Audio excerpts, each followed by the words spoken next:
Well, hello and welcome everybody. This is the National Widowers Organization and the Men's Greet Network monthly webinar. Well, actually, this is a special webinar we have today for National Widowers Day. And today's webinar is called Raising Children After a Loss of a Spouse. So if you don't know anything about our organization, with our webinars, we seek to provide grief support for those who have lost a spouse, partner, or a significant loved one. The NWO is a nonprofit group bringing men together in grief. Our organization is led by experts in loss, many of whom are widowers, and others who have grieved significant deaths. The NWO offers free of charge resources, including blogs, books, articles, peer to peer support, and more to help men during this difficult time and beyond. So, as men, we don't have to go through loss alone, whether it's the loss of a spouse, child, parent, or sibling. So, I'm Adam Larson. I'm an NWO board member, a fellow widower, and a host for your host for tonight. So call it solo parenting, survival parenting, or Mr. Mom. There's no doubt that the loss of a spouse disrupts the household, and presents extraordinary challenges to widowers who must deal with their grief and the loss felt by their children. And serving as a single parent offers so many challenges in managing schedules, the household alone, and we're going to go through all that today. And so tonight we have myself, and we also have Joe Walco and AJ Coleman here with us. They've all gone through this experience, and tonight we're going to discuss raising children alone, and we're going to share our experiences, whether it was with an infant, young children, or teenagers. And then after the conversation, we're going to go through your questions. So please send your questions throughout this event, and we'll try to get to them as many as we can. And so tonight we're going to start with AJ, and he's going to share some of his story, and we're going to have a great conversation. So AJ, take it away. Hi, good evening. I'm AJ Coleman. I was a widower at the age of 33, raising a 16-month-old daughter at the time when we lost my wife to brain cancer. And like every new parent, the first year or two, you're trying to get your hands wet and kind of understand what it's like to raise a child. Let alone at that time, my wife was diagnosed with cancer 2 months after our daughter was born. So I was the primary caretaker for both my daughter and my wife. And when my wife had passed on, it was all left to me to learn sort of both the mom and dad roles. Some of the challenges I faced early on, I think, was people sort of expected me to struggle. They thought, well, what instincts do you have as a father? What instincts do you have as a mother in the nurturing? Because now you're raising someone of the opposite gender. What tools do you have for success? And people just assume that either I would screw up somewhere, they would assume that I would be reaching out nonstop trying to get help and find other areas of support. I was so focused on my daughter, grieving the loss of my wife, and trying to manage a full time career that I really didn't think about what it was like to really be a single dad and what that means to not only my daughter, who was only 16 months old, but like to everybody else who was looking and viewing our situation. So one of those great challenges is like trying to overcome those expectations that people have. As soon as you lose a loved one, you're raising the child, they expect you to crumble, they expect you to fall apart. And as we all know, there are times when we can grieve in our private moments, there are times that we can grieve publicly, but it's up to us as individuals to pick and choose where and when we want to grieve those losses. Uh, Today, my daughter is 15 years old. I have done everything I can to raise her to be a proper young adult. There are things that I think I've excelled well in terms of raising her to teach her the values, keeping her memory of her mother alive as much as possible, even though she doesn't have a physical memory. But one of the key successes that I've had, and I taught my daughter from the start, is develop a schedule that works best for you.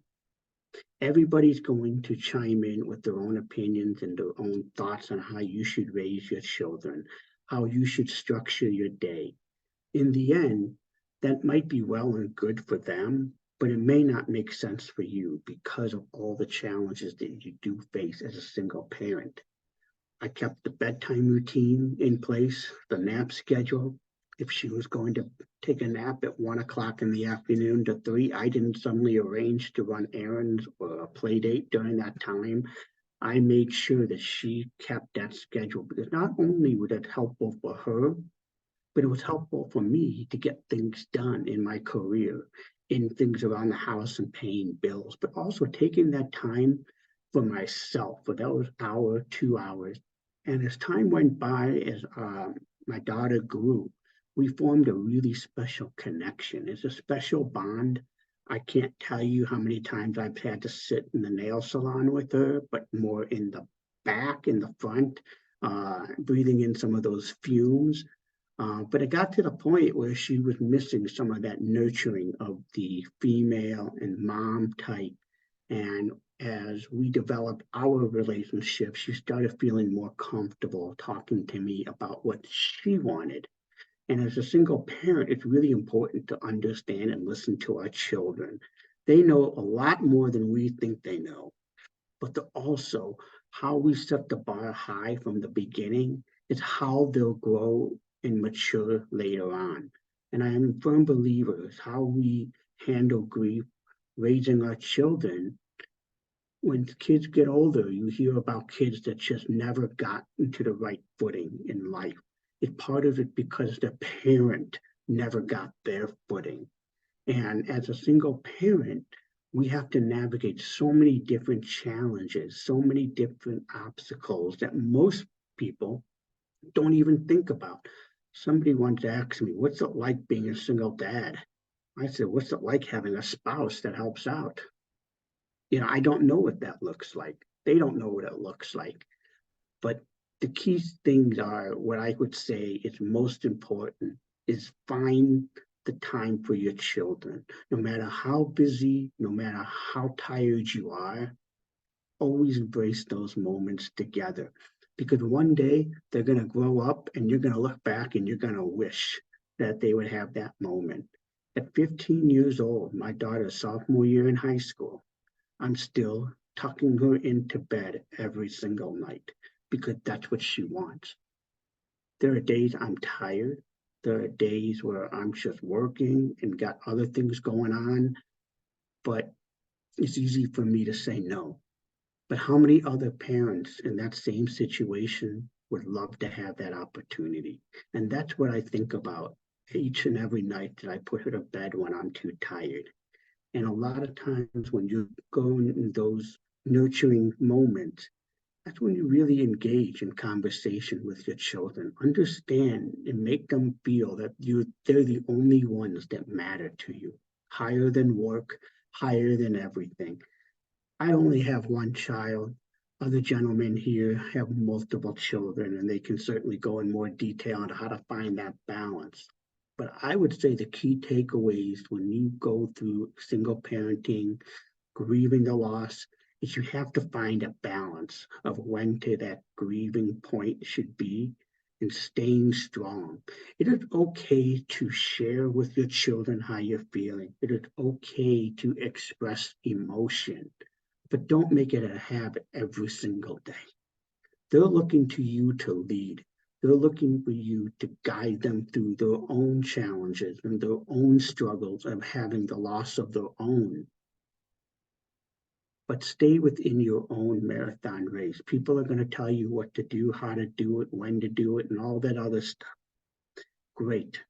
Just nod your head, smile, work what's best for you, and make you successful. In the end, there is no better time than it is to spend time with your children. And if you can somehow make memories and keep your loved one alive, talk about that, talk about those feelings, celebrate the life, then you've graduated into your child's next phase as they continue to grow. They continue to learn and understand that grief is part of life, but it doesn't mean that's all there is to life. AJ, I wonder if you could espouse a little more about how you found that balance. That's something I struggle with a lot. Even now, And to me, it's a ever-changing thing. But I do agree with you. Trying to find that balance is one of the keys. Can you tell us a little bit about some of the things you did to get to that point? Some of it's soul searching, right? Understanding what's important. And unlike others, my daughter didn't realize and understand what we were going through being so young. So I really didn't Yeah. have to sit and break the news and watch the development. So, in a sense, I avoided that challenging aspect. So when it came time for finding a balance, I knew I could focus a little bit more on me because she was so young, and maintaining nap schedules, bedtime. It enabled me to sort of look and feel where I can just spend the time. And I would actually focus and segment the day and say, okay, you know what, at night, I can feel sad at this time, but during the day, I need to be focused on my daughter. I need to be focused on my career.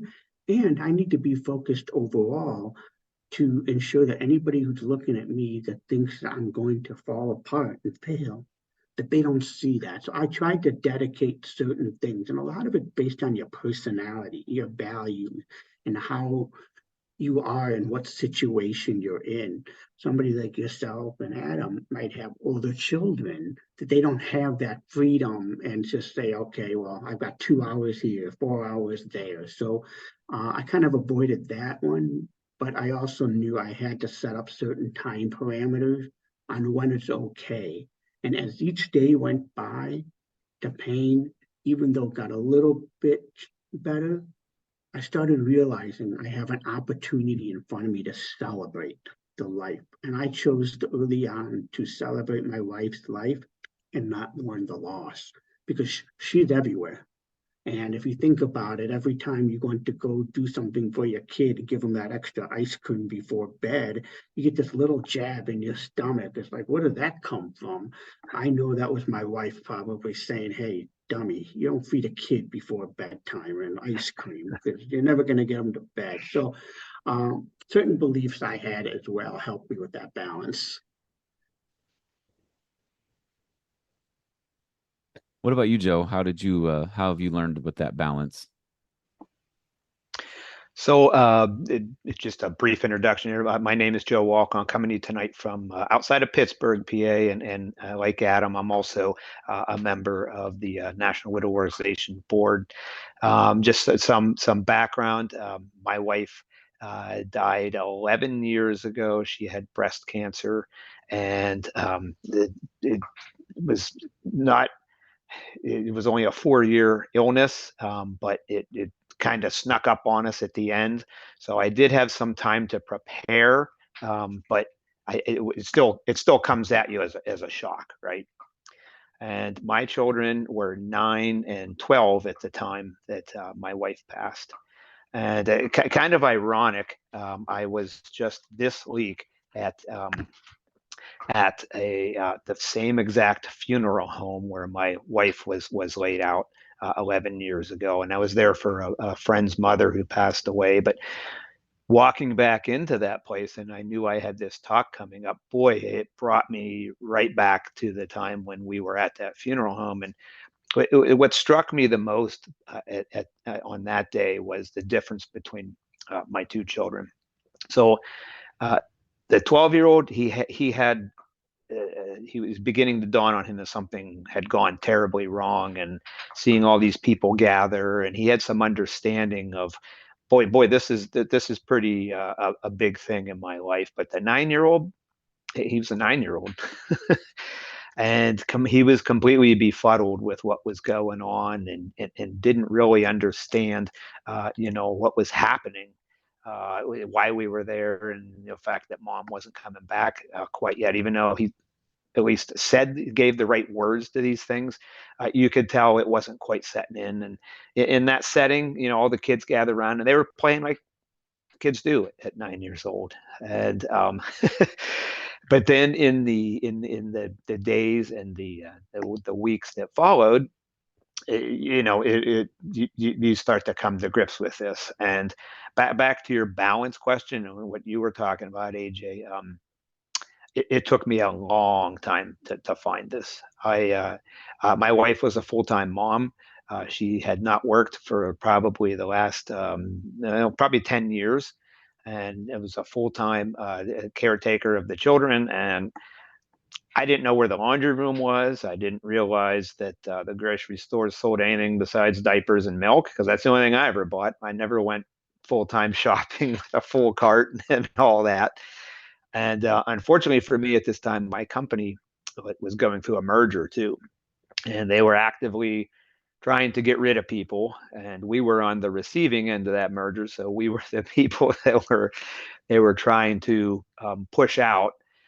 So I had a massive amount of pressure at work, and I'll be honest with you, AJ, I didn't find that balance until I stuck it out for a year with my job, and then I ended up quitting, and I just dropped out to basically do what you said. You focus on your children.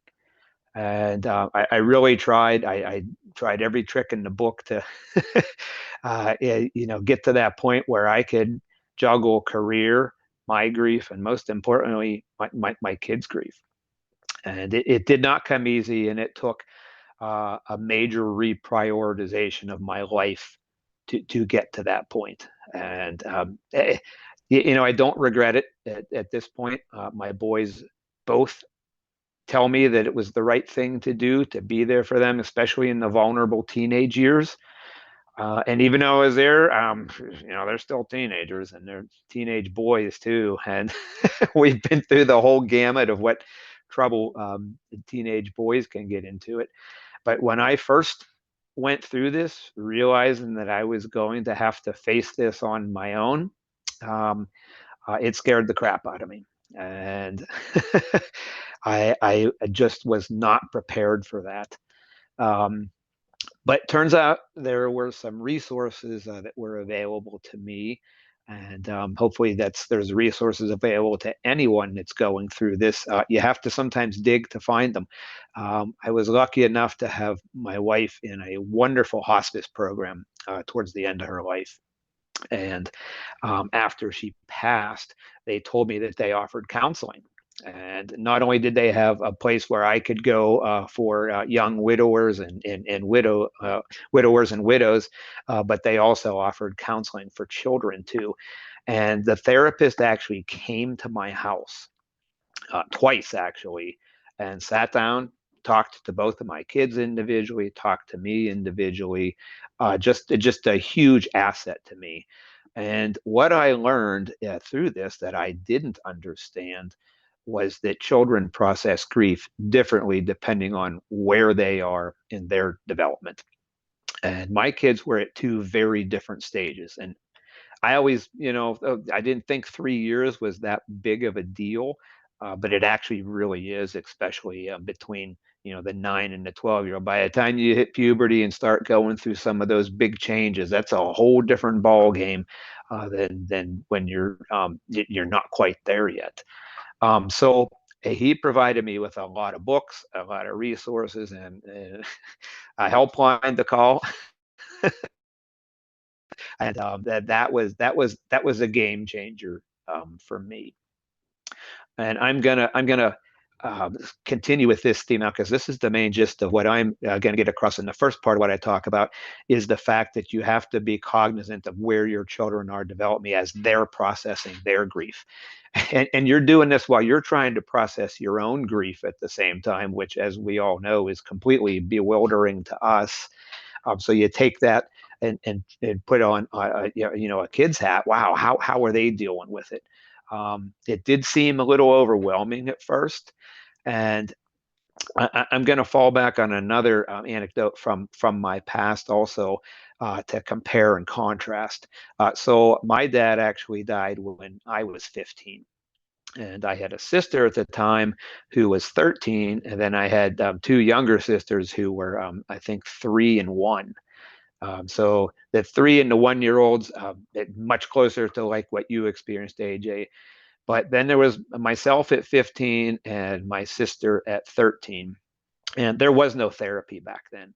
there was no support groups available to anyone. In fact, the only support I got was everyone telling me at the funeral home, okay, well, you're the man of the house now, so you got all these women to take care of, so get out there. I'm 15 years old, and it really wasn't quite what I wanted to hear, nor could I in any way process that. But my sister was 13, and this, I believe, and this is just my opinion, became one of the big catalysts in her life that really sent her down a path that she's never really recovered from. She's had been in and out of mental institutions since that time. And I'm not saying it's because of grief, but I do think this was a catalyst that it was a trauma. It was a trauma to her that she never recovered from. Did I recover from it? I don't know. I still carry the scars. I still carry a lot of the healing that I didn't take, that wasn't available. And I carried that right into my grief from my wife when she died 30 years after that incident. But my sister went down a path that she's been lost for all intents and purposes. And so to AJ's point, my mom had 4 kids at this point. She didn't work. She hadn't worked since high school, and she had to go back and get a degree and take care of 4 kids. She did the best she could, but she didn't have some of the resources we have available today. This is another reason I'm so adamant about reaching out through the National Widowers Organization to people who need help with this topic, because I've seen what happens when you don't have help. And perhaps if we'd have had the resources available, 45 years ago that we do now, my sister's life would have taken a better turn. I don't know. It's just speculation.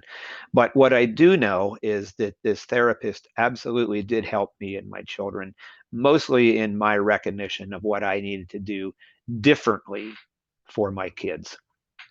We also had a wonderful organization available in the Pittsburgh area called the Caring Place, and this was specifically for families who lost a spouse, whether it be a mom or a dad, where you could go down there and be with other families who lost a spouse. And it was a 12-week program where you got together and met, and the big task we did was build a quilt. So we spent 12 weeks making a quilt, remembering, in my case, mom and things like that. And we'd add things to the quilt every week, and then we'd talk about it. But what was interesting is they separated the adults and the children. So the adults would go off, and if we did a lot of crying and gnashing of teeth and the things that you can do when you're not in front of your children, right? But more importantly, they put the kids together. And apparently kids start opening up to each other a little better than they might to adults. And when you have, they separate them by age group too, again, the developmental thing. And the kids were able to talk, amongst each other. And supposedly there was a lot of benefits to that. Now, I poked and prodded my kids every time coming home. What'd you guys talk about? What'd you do? Things like that. Of course, they wouldn't tell me anything. But there had to have been some benefit there in knowing they were not alone. Because I do remember that first day back to school. My wife died over the summer, and maybe it was a month and a half before school started. And I remember taking the kids up to the school, and there was just this, there's the kid whose mom died. You could just feel it. There was this ostracization that wasn't on purpose. It was just, that's just natural, right? And my kids just didn't want to deal with it. They just wanted to be normal, right? That's all they wanted. And it was great when their friends came around and everything. But I do think going to the Caring Place and knowing that other kids had gone through that did give them something that they could take with them in those times when they were feeling a little bit as the odd person out because their mom died or their dad died or whatever it was. And so from that point of view, I really do think that the Caring Place gave us something. What's nice too is this is an institution that's still ongoing, and we can go down at any time and pull out our quilt.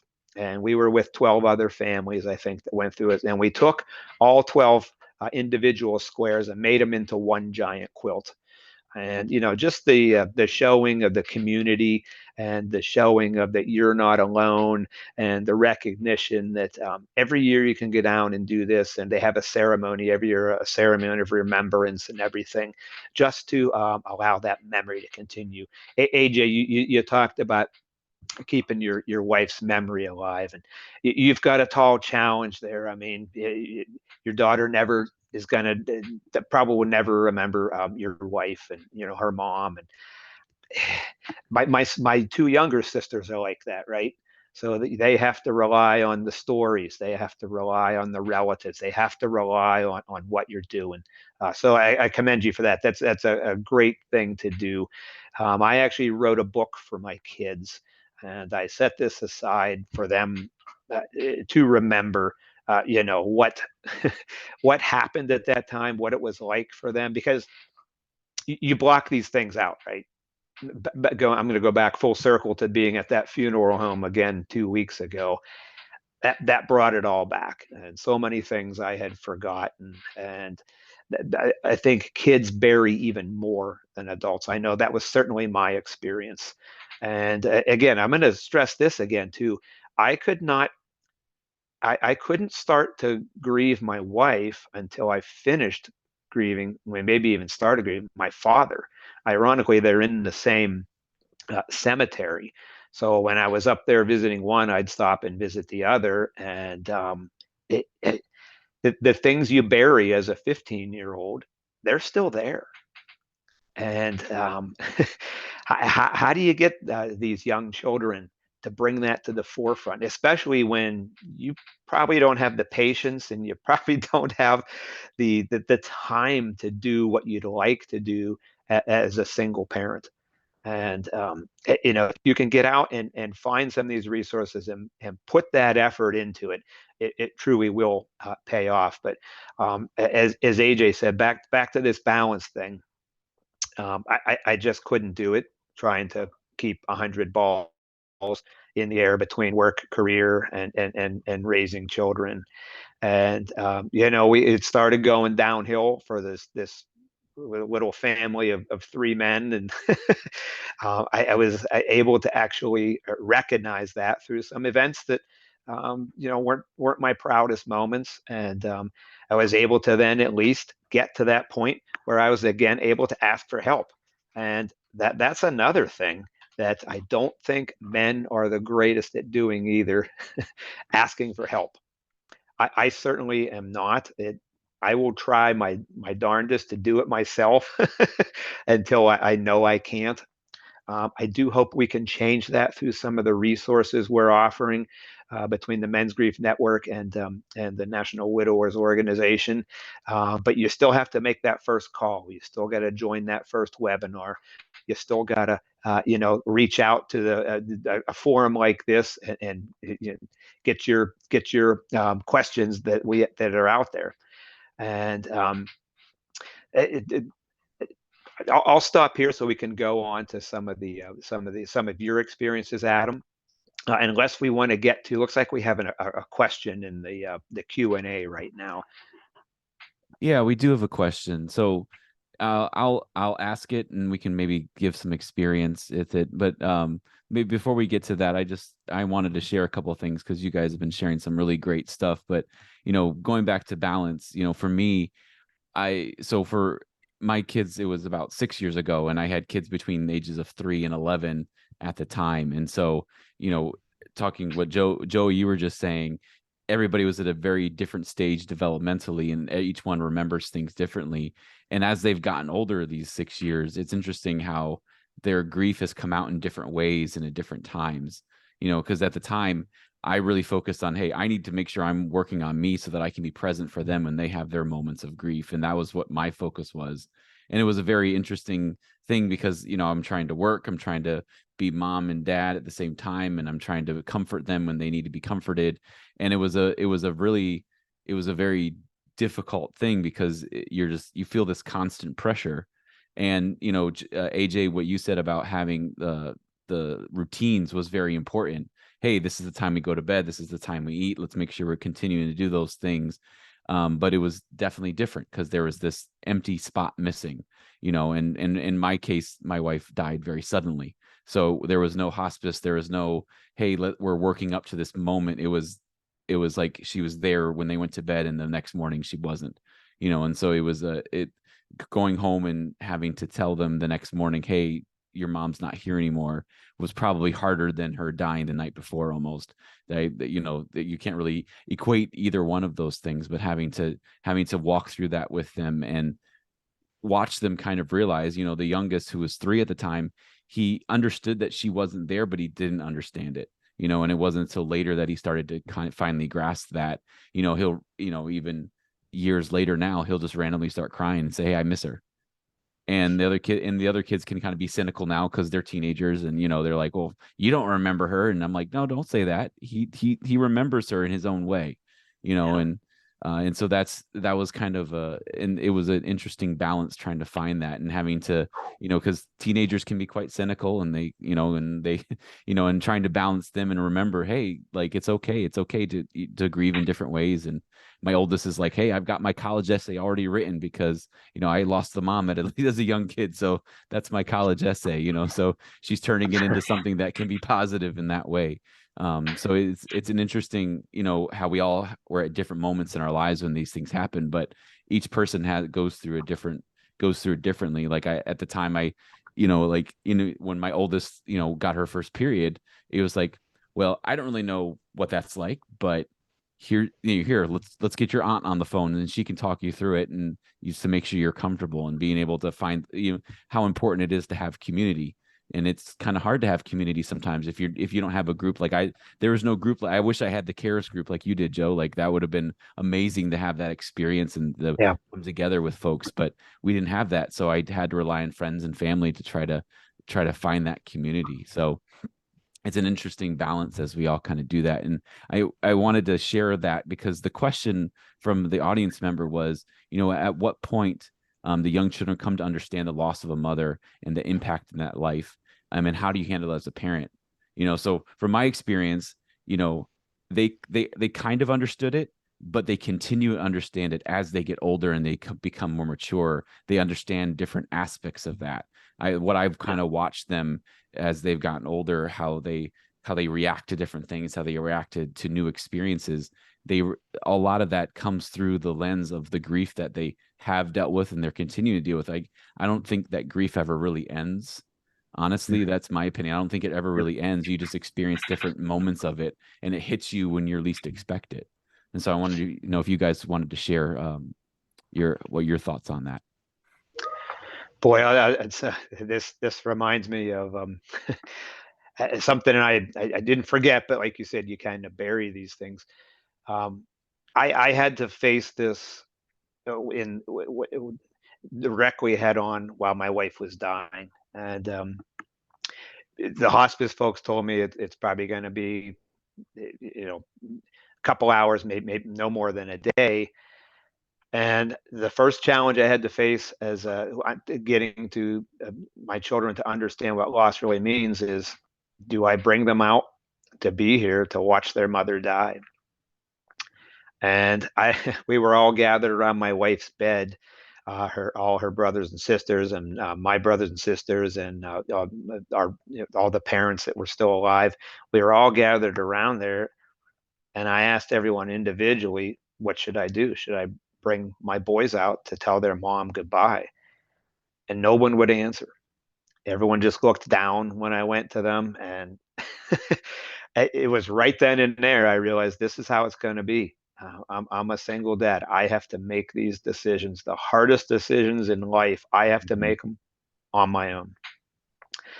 And I ended up going in and talking to each of my boys and telling them, mom's going to die very soon, and do you want to be there with her? And one of my sons chose to come out and say goodbye, and the other did not. And I don't even know if they remember this. I have this all written down, and when the time is right, we will talk through this, because they will certainly have to reckon with this at some point Mhm. in their lives. I hope I'm still around to get them through it. I hope I did the right thing. The hard part about single parent, the hard part about parenting is there's no right or wrong answer. But boy, it's so nice to have someone to bounce an idea off. That was supposed to be the role of your spouse, right? And you know, you're supposed to be able to play good cop, bad cop, and suddenly I'm the bad cop all the time. Mhm. You know, yeah, AJ, you talked about giving them ice cream before bed. It's very easy to want to go that route and do the easy thing. It's very hard to not give in and say, you know, what would Debbie have wanted me to do? Well, she was the disciplinarian. She would have wanted them to do the right thing. You've got to come up with that yourself. And in terms of getting children to understand loss, that's it's very difficult. Open communication, constant communication, always be available to listen when they say they want to talk about mom or dad or whoever passed, because it's going to hit them at times they're not expecting. Yeah. And our job is to be there, and be at the ready. It never fails. It's usually when you're dead tired after a long day at work. And if you can just reach down for another 15 minutes to give them that attention, that's truly when it'll pay off. I would recommend too, writing things down. I started a blog. I turned that blog into a book for my children, and then another book just for me to remember these things. Um, it was also very cathartic for me. That was part of my therapy, writing this stuff down, and I shared it on a blog, and that was another place for community. Hence, the ideas for these webinars was kind of born out of that stuff too, because there is one thing that's universal across all cultures, across all countries, and that's grief. We're all going to experience death, and we're all going to have to deal with it. And it's something that unites all of us. And I found that out through my blog. And certainly for those folks, you know, listening into this webinar, or dealing with these issues on your own, get out there and talk about things. Talk about whatever is affecting you. You know, these forums are great. Impersonal forums are great. Finding a good therapist, finding a program, you know, like the Caring Place. You may have to turn over some stones here. You may have to do some digging, but I promise you, it's well worth it. Yeah. You know, I like what you said, Joe. I mean, you are completely right. It's all about communication. And I think the best way, as I always say, do what works best for you. Again, people are going to tell you everything that they think you should be doing, but it's up to you to decide at the end. You know, for me personally, when I knew the end was approaching in the hospice, I actually brought my daughter to the hospital. And I think that's when my wife knew that it was time to go, because that's really when she really wanted, was to see her daughter one final time. Yeah. And the last image that she had wasn't me, wasn't the nurse, wasn't a doc. It was actually her daughter and giving a kiss. And I thought she just went to sleep, you know, afterwards, not knowing that would be, you know, when you're dealing with brain cancer, it would just completely start shutting down. But as my daughter got older, you know, I would tell her very honestly. I had an open dialogue with her, but I used different words. And I think what happens is when you're dealing with cancer or you're dealing with some sort of illness, I think it's really important to use those keywords, illness, because children, they hear the word, oh, so and so's sick, so and so's got a cold, anything like that. So when you use the word illness, it sort of separates the illness from the sickness. So when they hear that term, like, oh, my mom died of an illness, where it's like when you go to the doctor with your child and the doctor's like, okay, you got 100 and fever, you know, you're sick. You're like, oh, okay, I'm not going to end up like my mom. So that was something that I tried to Yeah. Yeah. transition to at least set the terminology straight. We did spend time going to the cemeteries to talk about where mommy is. and where you can have conversations with mommy even away from the cemetery, and she'll listen. And as she has gotten older, as much as I want to celebrate some of those anniversaries by visiting the cemetery, by visiting certain spots in remembrance, she doesn't necessarily have that same desire. And I have to be okay if she doesn't go with me to the cemetery on the anniversary of her passing. But we'll find another way to celebrate, like, go to dinner, or I have my daughter pick out which place she wants to go, right? And that's great when they're little, because McDonald's was always good, and then you start elevating up to like Panera, and then all of a sudden now you're going for sushi and lobsters and steaks here. But really critical. And again, as much as you're grieving, they're grieving too in their own way, but we can't force them to partake in the exact same way as us. So from a communication standpoint, again, I broke it in very slowly with the differential illness versus a sickness. It's much different than what Adam had to go through, where it was like sudden, and that's a whole different dynamic. But then again, I think a lot of it is, again, the relationship that you build with your children, and they're going to feed off of your energy, and they're going to feed off of how you react, and they're going to learn very quickly. Grandma and Papa have their own way of handling their own loss of their child, but they're going to gravitate more toward you and see how you're handling it, and then that's how they go in the communication part. Some people will say, I never talk about it because I don't want to talk about it. But I really think a lot of that, we see that in the movies, where they just don't talk because that's just part of the aspect. But I agree with you, Joe, like communication is really important, no matter if it's challenging, whether it's sad. I think it's healthy in the long run. It's because as they continue to mature and grow, they're going to appreciate and recognize how much we have all done as parents, as fathers, and we can never replicate the mom's role. And in some cases, there's things I don't want to replicate, such as all the gossip that they do at birthday parties. It's not a place for dad to be at. But again, it's just being in the moment with your children, open-ended discussion. I mean, Adam's dealing with questions that are very personal for a female about getting a period, right?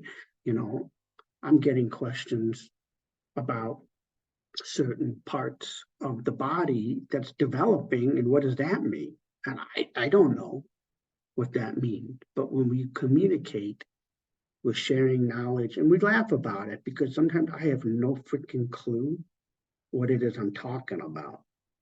She's like, hey, Dad, do you like this color pink? I have no idea what one pink is versus hot pink versus like metallic pink. They're all pink to me. But for her, she gets a kick out of it because she's actually starting to poke fun at me that I don't know what I'm talking about. So communication, absolutely the key. Yeah, you gotta be ready for those conversations at 9:30 when they just went to bed and suddenly they want to have this deep conversation with you. And Joe, I've had many, many of those. It was like each night of the week. It was one kid, the next day was the other kid, the day after was the other kid, and then we circled back around. It seemed like they wouldn't have these extremely deep conversations. I'm like trying to stay awake, trying to be focused, but you just have to be there. It's being present. You have to be present in every moment. And I think that's one thing I learned in my grief journey was be present. When you're getting hit with that moment of grief, be present in it. When your child's getting hit with that moment of grief, be present with them in that moment. Don't try to run away. Don't try to push it. Don't try to change the subject. Just be present with it. And so that way you can move through it together. And like AJ said, it's communication, being having as open communication as possible. What's interesting, I think, is that there's just a stereotype that's out there about how men are supposed to react, right? We're supposed to be very stone-faced. We're supposed to be very like straightforward, right? And having an outreach to share and to talk, it's really rewarding. This is what this organization is all about, and that we're not alone. I think I read the statistic on the flyer. 450,000 men, lose their spouse, a significant other on an annual basis. They just don't know how to grieve. They're on their own, and a lot of times it's just the past. Like my grandfather, when he lost my grandmother, like he never talked about it. That was just like, you just didn't talk. Yeah. Now we talk, and they're looking at us like, hey, wait a minute, is that the norm? And I don't know. I mean, do you guys see this becoming more of a norm, where we're more open in society to accepting widowers? That's certainly the hope. I mean, that is, that's certainly why I'm sharing. I mean, it's not that any of our one particular story is the right way. It's the fact that we should be talking about this and going through it. No more of this. Okay, you're the man at the house at 15, right? and no resources. It's time to reach out and start asking for that. So that's certainly one of the goals of what we're trying to do here, and make sure that I'll never forget one of the sessions I went to not long after my wife had died, and I showed up at this young widowers session, and it was the first day of football practice, first day of track practice. I had both my kids go in different ways, and I had a whole intricate plan of how they were going to do it, and it all fell apart. And I'm getting frantic calls from both of them because my youngest son was supposed to be picked up by his older son, but he had additional things that he didn't want to do, and everything fell apart. And I got to this meeting at night after they eventually were all in the places they were supposed to be, a complete frazzled mess. And across from me was another young widower who had 3 kids. And he sat there and he listened, and then he started telling his story. He had 3 kids, and he was further along. His wife had been gone for about a year, but he told me that you'll get there. Yeah, this is how it's going to be for a while, but you'll get there. And he proved it by sharing his stories. He had 3 kids younger than mine, and he had figured out that balance at that point, AJ, and that gave me a lot of hope. And I was like, okay, well, I was at that nadir, that pit where you just think, I just can't do this, suffering from lack of sleep and the black hole next to you besides the bed at night. And, and that was really a nice ray of hope. So our stories, we're not sharing them with you to say this is the right way to do it. We're sharing them with you to say, yeah, there's a million ways to go through this, but it's going to get better. It really will. Yeah. And I think that's a great way for us to end it. We are at time. We want to be cognizant of everybody's time. And so, Joe, AJ, thank you so much for sharing your experiences. I know I always appreciate hearing you guys, and I love sharing with you as well. And thank you, all of you who are on the phone with us tonight. Yes. As we've been emphasizing, you are not alone. You're not alone. We're here for you. The National Widowers Organization is here for you. Please go to our website. There's articles, resources. Send us an email. We're here for you. We want to check out the Men's Grief Network.org as well. We've got these websites. There's lots of resources there for you to look at. Join us every last Wednesday of the month at 8:30 for these webinars. We'll have one next week as well. It's going to say, how long should you grieve? Navigating social expectations. And we kind of touched on that a little bit tonight. So I look forward to hearing what the presenter has for that. And join us for future workshops, and just drop us a line at any time. You're not alone. We're here for you. And we just hope you have a great night, and just keep pressing on. Thanks, everyone. Take care.